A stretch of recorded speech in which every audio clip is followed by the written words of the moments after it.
Hey, this is Brendan O'Neil. I'm a VFX supervisor and the emerging tech director at Bonfire, a VFX studio in Manhattan. And this is my first of a series in Unreal tutorials. I've been doing Unreal for about 4 months now. Previously, I've been a VFX supervisor, a flame artist, and a nuke artist. And I've been spending the last 4 to 5 months translating as much of those skills into Unreal as I can and trying to use it as a real-time compositor as well as a tool for virtual production at my VFX studio. So let's get started. If you're unfamiliar with Unreal, you should probably go to epicgames.com, create an account, and once you have that account, you can download the program. I'm not going to walk through that because I think if you're not there yet, you might want to mess around a little bit before you watch the rest of this video. Anyway, I have already created a project, but let's just walk through how you open up the program and create a project. So once you have the program installed, you can just click Unreal down here once you've got it in the icon browser, or you can just go over to your Windows tab and type it in here.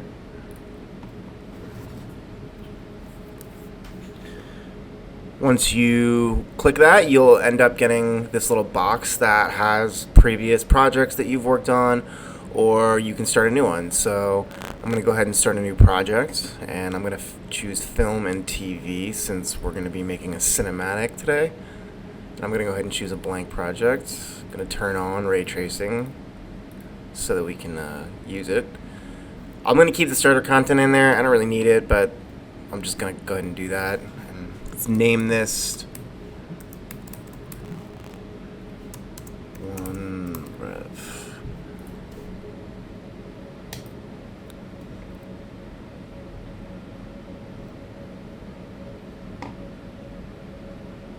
So here we are in a blank project, and you can see that it comes in with a bunch of starter content, including a floor, sky sphere, skylight, spherical reflection capture, as well as directional light. You also get some atmospheric fog, and that's all great. The first thing you're going to probably want to figure out how to do is get some assets into Unreal. So there's a couple ways you can do that. The first way you can do that is by going to the Epic Games Store.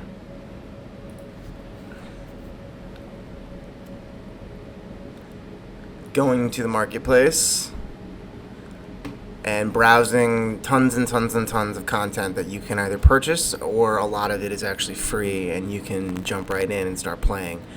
So take a look on the marketplace and see if there's something that you like, if there's something you want to buy. Make sure you're supporting the developers and all of the artists that are putting stuff up here. There's a lot of great content, but once you've picked what you want, you can go ahead and buy it or add it to the cart, and then check out. Even if it's free, it'll still make you go through that checkout process, and then once it's completed, you'll end up having it in your library over here.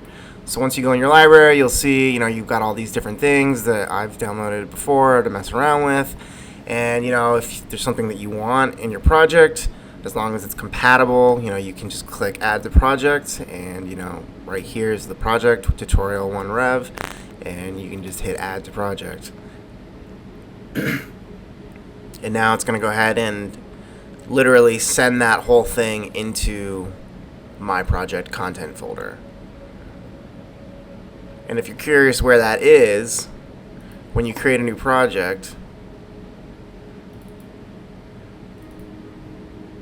you'll see in the project, in the Finder, or I guess this is, I don't know what this is called in Windows, but whatever.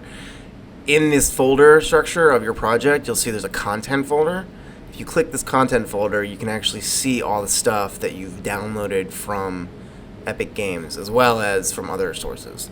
So this is going to be the folder that houses all the materials, meshes, textures, whatever it is that you're bringing in to Unreal to put into your scene. So you can see here that this is what we just downloaded, this City Curbs, Megascan City Curbs. And let's jump back into the project and we can take a look at what we actually brought in.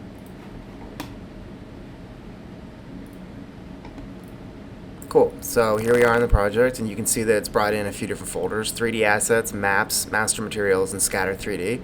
And you can go through these, and see what they are, and mess around with it. But 3D assets are pretty straightforward. It's a 3D asset, so you can drag and drop these straight into your scene, which is awesome.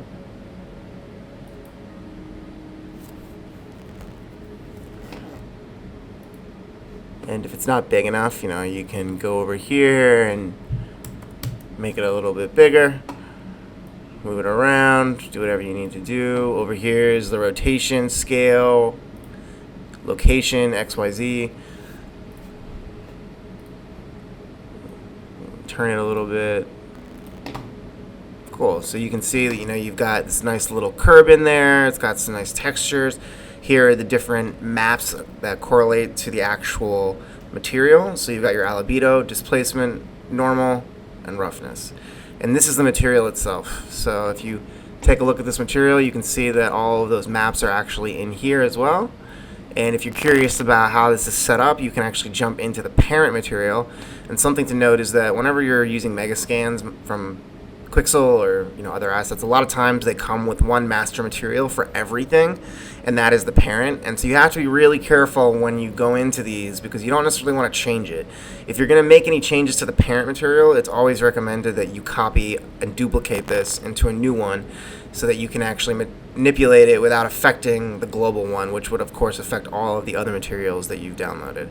So in this case, if you want to find that, you can click this little icon here, browse to, and it'll bring that material up, and you can click it and duplicate it. And once it's duplicated, you can replace that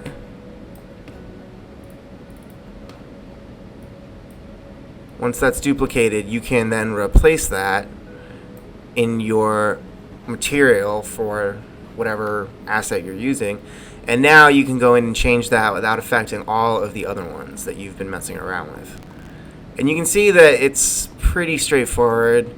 Everything's really nice and organized. You've got, your comments here that organize all your things. And if you don't know what a comment is, you can right-click inside this material viewer and type in any of the different nodes. And if you type in comment, I don't want a selection though, so let's do another one. So if you type in comment and you hit new comment, it'll bring up one of these canvases which you can drop nodes into, and it's awesome because it'll move them around. It's just like you would find in Nuke or Flame or any of the other node-based programs, that help with organization of your nodes. So that's cool. But you can see here, you've got some different things going on. Pretty simple math happening here. Just switchers between different, different tessellation, subdivision, all sorts of different little small subtleties. But again, all this is pretty simple. It looks pretty complicated at first glance, but once you kind of get into it and spend some time, it's really not too bad at all. Especially if you've done any node-based compositing, it'll make sense pretty quickly. And for 3D artists, if you've got any experience doing that, like Blender, Maya, 3ds Max, Cinema, it'll be pretty straightforward. So anyway, let's jump back out because I'm not going to be manipulating this texture quite yet. Nope. And, that's just a quick overview of how you get some things in from the Epic Game Store. One of the other things that I'll show you is how to get things in from Quixel, which is another really awesome asset store that you can get stuff straight into Unreal from. And you can find a lot of those assets in the marketplace already, actually. You can see, if you just type in Megascan, there's tons of stuff that you can just download straight from here. And a lot of times this is actually easier than going to the bridge because you can get everything all at once and it's, kind of compiled and you don't have to really go through. But Quixel's great because it actually shows you all of the assets that you want. So it's good to have both. So if you're interested in using Quixel, let's take a look at that. So if you go to Quixel.com, you can find, the bridge download over here, which is the application for Unreal to unify the assets for Quixel that you download and export them straight into Unreal. So if you hit download bridge,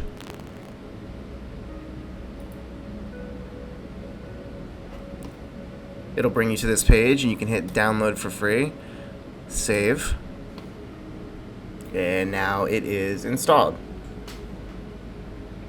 So once you've got it installed, just type in bridge, and it'll pop up here. You can just open it up. Cool. So once you've got the Quixel bridge up, you can scroll through it just like a website. It's got all of the different assets on Quixel with really high-res icons that help you figure out exactly what it is that you're downloading. So if you go over to the left, you'll see that this is sort of like the hub, or like, you know, the content browser, if you will. And you can click any of these things to sort of isolate different variables to kind of get down to some filtering of different assets and textures and things that you want to get more specific. You'll see here that anything that you've purchased, which again for Unreal is free, so just bear that in mind, that if you're using Unreal Engine you don't actually have to pay for these, which is amazing, and thank you very much to Quixel, because it's been super fun to play with these and use these for some awesome projects recently. So once you've actually downloaded those, you'll end up being able to go to the purchase section and, you know, click whatever it is that you've got, and you can go through anything that you've already got in here and, you know, bring it straight in. So let's say you want to bring some stuff into Unreal from Quixel, and how do you do that? Well, the first thing you need to do is go to your edit settings option, and then make sure you've got your DCC engine selected to Unreal, and then make sure you choose a folder, because when you choose the folder and then you hit save, you won't see it here because I've already done it, but once you do that, up on the top right, it'll actually install the plugin into Unreal Engine for you, and it'll make the links and everything that you need to make it work. So if you're curious about how to get the plugin in, there isn't like a plugin you download the same way that you would for things like Hemisphere or, you know, Mesh Tool or whatever plugin you're using, and it's literally just setting that folder up is what initiates the download and the installation. So just set that folder up over here in the settings right here, and it'll install for you. So once you got it installed, you can choose your, you know, mesh or asset you want, and in this case I'm going to choose this teddy bear because I think he's super cute. And when you want to bring him in, you would just click the download button here, and it'll start downloading straight into your project. And once it's finished, you then want to hit export. And it'll export up here, and then you can pop back and you can see that it's importing. And this might take a second or two depending on what you're importing, so just like be patient. This is amazing. You can see here it's getting all of the different LODs imported, which is awesome. And then bam, it'll pop this thing right into your project. So now you've got a whole nother set of stuff that you can use in unison with these, you know, Megascan assets or whatever it is you brought in from the Epic Game Store in the marketplace. So here, you know, we can go back in and we can see our little toy bear, and we can pop him into our scene. And I guess he's clay, so I don't know if that's a toy, but maybe in like the 50s. But cool. So here's our bear, you know, and you know that looks pretty cool. You know, you can move him around or whatever. And yeah, and that's how you get assets in from Quixel.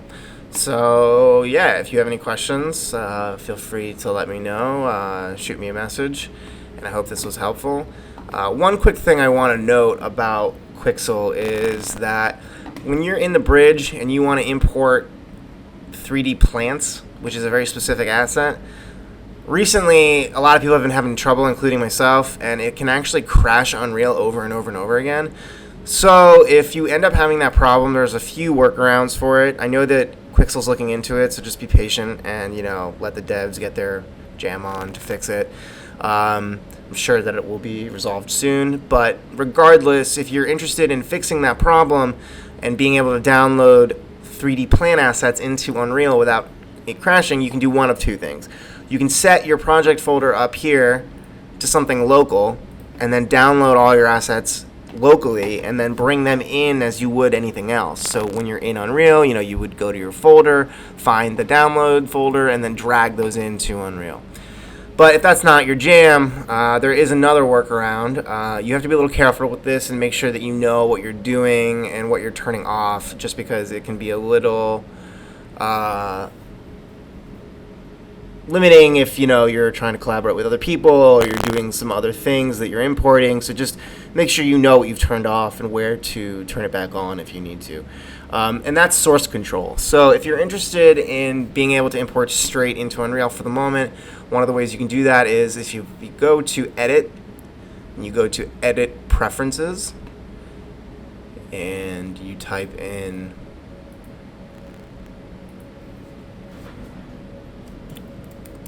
source control.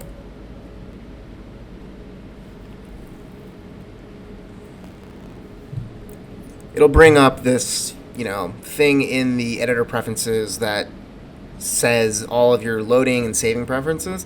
So once you're in here and you want to actually make that change, it's a little confusing.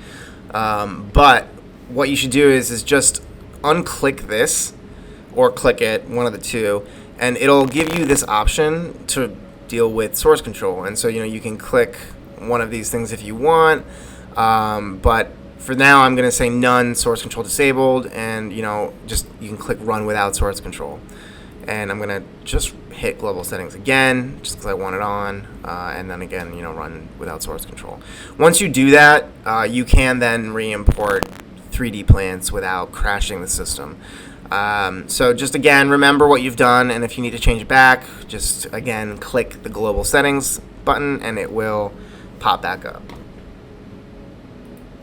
And just to show you that it works, let's download one. Now you can always go make a coffee or something if this takes too long and you don't want to have a seizure, because it's a lot of stuff going on.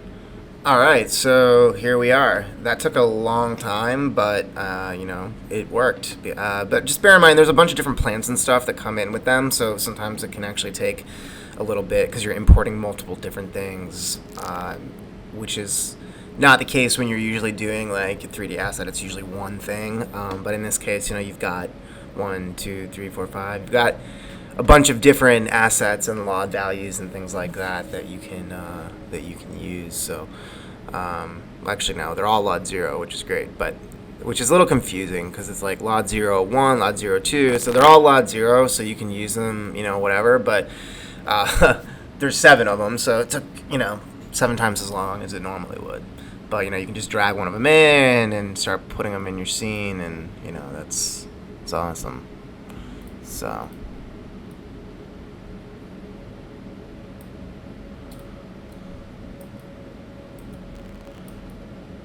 and there you go. Now you've got some sweet plants in your scene. You can start to make a beach scene for your bear. But yeah, so that's how you get stuff in from Quixel. If you have any questions, hit me up in the forums or DM me privately, or leave a message in the comments. Hope this was helpful for some people.